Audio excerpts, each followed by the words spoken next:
Lendo a Bíblia com William Camelo. Dia 9 de junho, 1 Reis 5, 1 a 6, 38. Irão, rei de Tiro, sempre havia sido um fiel aliado de Davi. Quando soube que Salomão, filho de Davi, tinha sido ungido como o novo rei de Israel, Irão mandou representantes para cumprimentá-lo. Salomão enviou esta mensagem a Irão: Você sabe que meu pai Davi não pode construir um templo em honra ao nome do Senhor seu Deus, por causa das muitas guerras que as nações vizinhas travaram contra ele. Não podia construir enquanto o Senhor não lhe desse vitória sobre todos os seus inimigos. Agora, porém, o Senhor meu Deus me deu paz em todas as fronteiras. Não tenho inimigos e tudo vai bem. Por isso, planejo construir um templo em honra ao nome do Senhor meu Deus, exatamente como ele instruiu meu pai Davi, pois o Senhor lhe disse: Seu filho, a quem eu colocarei em seu trono, construirá o templo em honra ao meu nome. Portanto, peço-lhe que ordene que cortem para mim cedros do Líbano. Meus servos trabalharão ao lado dos seus, e pagarei aos seus servos o salário que você pedir. Como bem sabe, ninguém aqui corta madeira como vocês, sidônios. Irão ficou muito contente quando recebeu a mensagem de Salomão e disse: Louvado seja o Senhor neste dia, pois deu a Davi um filho sábio para ser rei desta grande nação. Então enviou esta resposta a Salomão: Recebi sua mensagem e fornecerei toda a madeira de cedro e de cipestre que precisar. Meus servos levarão as toras das montanhas do Líbano para o mar Mediterrâneo. Ali colocarão as toras em balsas e as farão flutuar ao longo da costa até o lugar que você escolher. Ao chegar, desembarcaremos as toras e seus servos as levarão. O pagamento poderá ser feito com alimentos para o meu palácio. Assim Irão forneceu toda a madeira de cedro e de cipestre que Salomão desejava. Em troca, Salomão lhe enviava um pagamento anual de 20.000 cestos grandes de trigo para o consumo de sua corte e 20.000 tonéis de azeite puro de oliva. O Senhor deu sabedoria a Salomão como lhe havia prometido, e Irão e Salomão fizeram um acordo de paz. Então Salomão convocou 30.000 trabalhadores de todo Israel e enviou-os ao Líbano em grupo de 10.000 por mês, de modo que cada homem passava um mês no Líbano e 2 meses em casa. Adonirão era encarregado desses trabalhadores. Salomão também tinha 70.000 carregadores, 80.000 cortadores de pedra na região montanhosa e 3.600 chefes que supervisionavam as obras. Por ordem do rei, eles extraíram grandes blocos de pedra de alta qualidade e os modelaram para o alicerce do templo.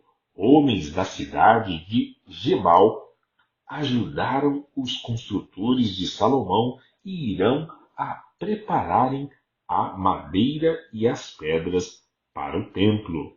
No mês de Ziv, o segundo mês durante o 4º ano de seu reinado, Salomão começou a construir o templo do Senhor. Isso ocorreu 480 anos depois que o povo de Israel foi libertado da escravidão na terra do Egito. O templo que o rei Salomão construiu para o Senhor media 27 metros de comprimento, 9 metros de largura e 13 metros e meio de altura.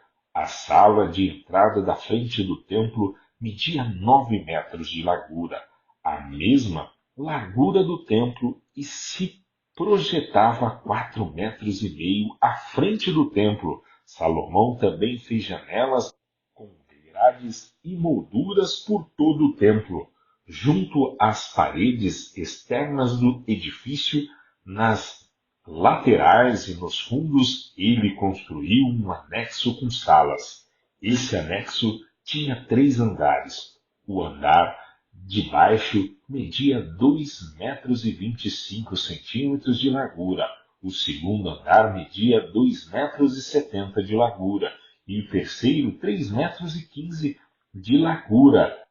As salas eram ligadas às paredes do templo por vigas apoiadas em saliências nas paredes, por isso as vigas não eram inseridas nas paredes em si. O acabamento das pedras usadas na construção do templo era feita na própria pedreira, de modo que não havia barulho algum de martelo, machado ou qualquer outra ferramenta de ferro no local da construção. A entrada para o andar de baixo ficava no lado sul do templo. Havia uma escada em caracol que subia para o segundo andar e outro lance de escadas que ia do segundo para o terceiro andar. Uma vez concluída a estrutura do templo, Salomão colocou um forro de vigas e tábuas de cedros. Além disso, construiu um anexo com salas junto aos lados do edifício, ligados às paredes do templo por vigas de cedro. Cada andar do anexo media 2,25 metros de altura. Então, esta mensagem do Senhor veio a Salomão: quanto a este templo que você está construindo, se seguir todos os meus decretos e estatutos e obedecer a todos os meus mandamentos, cumprirei a promessa que fiz a seu pai Davi. Habitarei no meio dos israelitas e jamais abandonarei meu povo, Israel. Assim, Salomão terminou a construção do templo. Todo o interior, desde o piso até o teto, foi revestido com madeira. Revestiu as paredes e o teto com tábuas de cedro e para o piso usou tábuas de cipreste. Na parte de trás do templo, separou um santuário interno, o lugar santíssimo. Esse santuário interno media 9 metros de profundidade e era revestido com cedro do piso até o teto. O salão principal do templo, fora do lugar santíssimo, media 18 metros de comprimento. Em todo o interior do templo, tábuas de cedro cobriam completamente as paredes de pedra, e as tábuas eram enfeitadas com entalhes de frutos e flores abertas. Ele preparou o santuário interno na parte de trás do templo, onde seria colocada a Arca da Aliança do Senhor. Esse santuário interno media 9 metros de comprimento, 9 metros de largura e 9 metros de altura. Revestiu com ouro puro o interior do santuário e também o altar de cedro. Depois, Salomão revestiu com ouro puro o interior do restante do templo e fez correntes de ouro para a entrada do lugar santíssimo. Assim, terminou de revestir com ouro o interior de todo o templo, incluindo o altar do lugar santíssimo.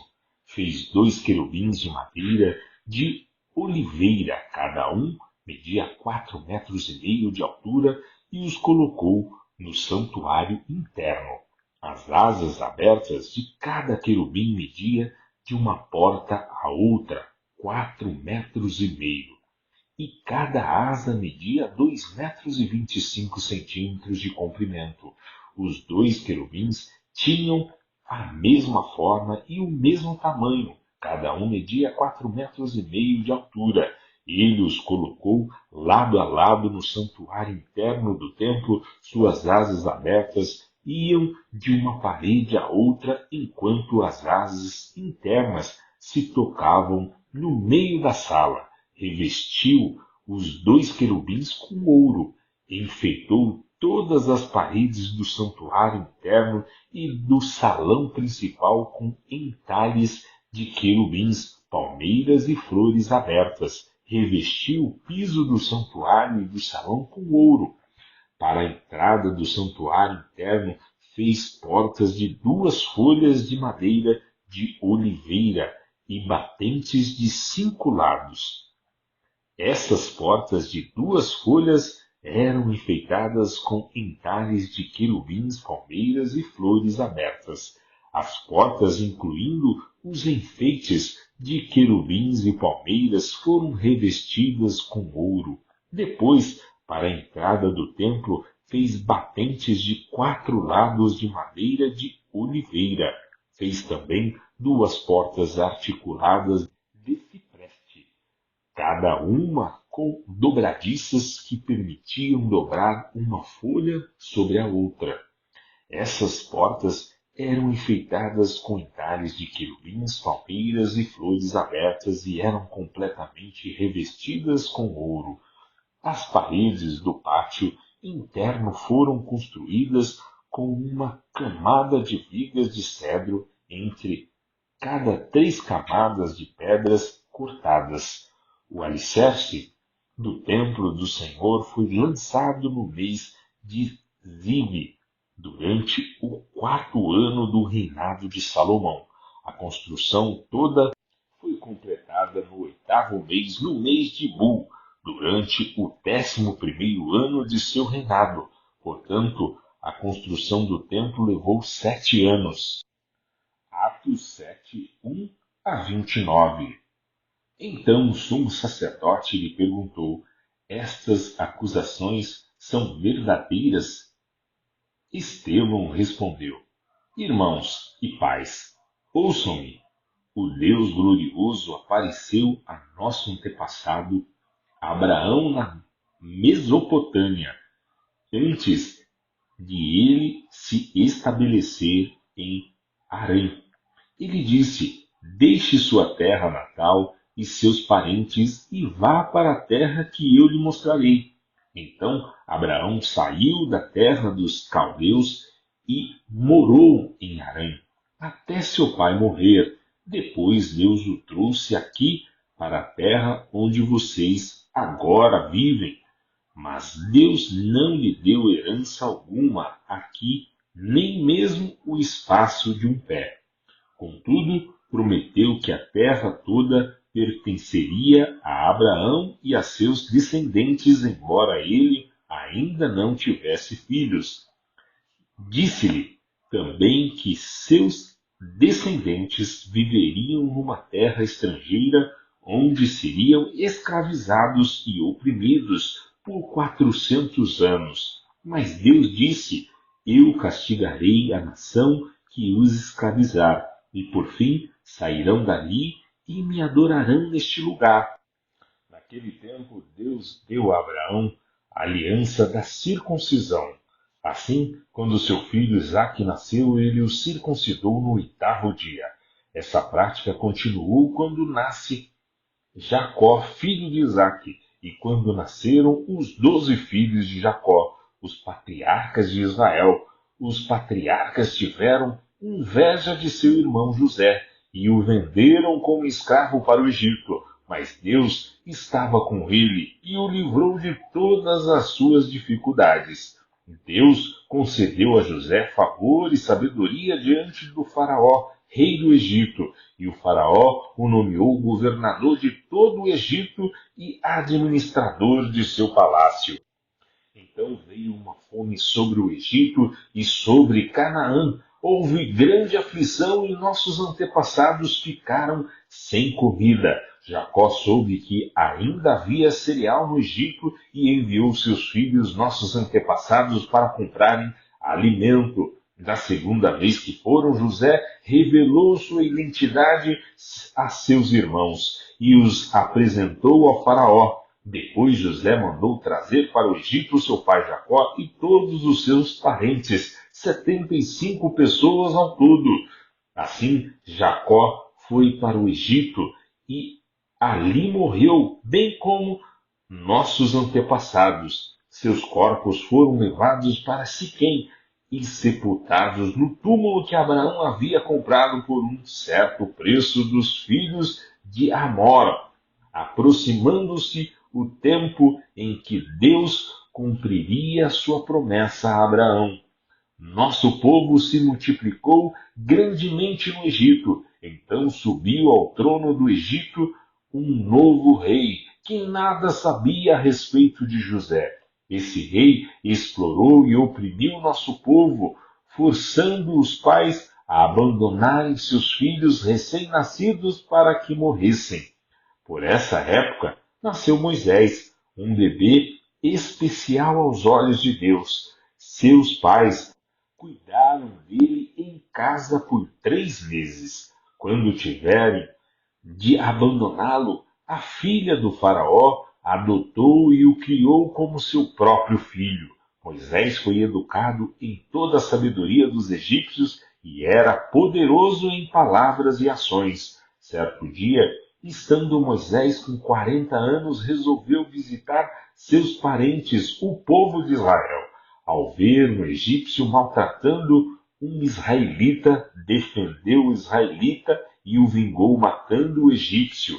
Imaginou que seus irmãos israelitas entenderiam que ele havia sido enviado por Deus para resgatá-los, mas isso não aconteceu. No dia seguinte visitou-os novamente e viu 2 homens de Israel brigando, tentando agir como pacificador. Disse a eles: Homens, vocês são irmãos, por que brigam um com o outro? Mas o homem que era culpado empurrou Moisés e disse: Quem o nomeou líder e juiz sobre nós? Vai me matar como matou o egípcio ontem? Quando Moisés ouviu isso, fugiu e foi viver como estrangeiro na terra de Midian. Ali nasceram seus 2 filhos. Salmos 127, 1-5. Se o Senhor não constrói a casa, o trabalho dos construtores é vão. Se o Senhor não protege a cidade, de nada adianta guardá-la com sentinelas. É inútil trabalhar tanto, desde que a madrugada até tarde da noite, e se preocupar em conseguir o alimento, pois Deus cuida de seus amados enquanto dormem. Os filhos são um presente do Senhor, uma recompensa que Ele dá. Os filhos que o homem tem em sua juventude são como flechas na mão do guerreiro. Feliz é o que tem uma aljava cheia delas. Não seja envergonhado quando enfrentar seus inimigos às portas da cidade. Provérbios 16, 28-30. O perverso semeia discórdia. O difamador separa até os melhores amigos. A pessoa violenta engana os companheiros e os leva para o mau caminho. Com os olhos semicerrados, as pessoas tramam mal. Com um sorriso malicioso, o põe em prática.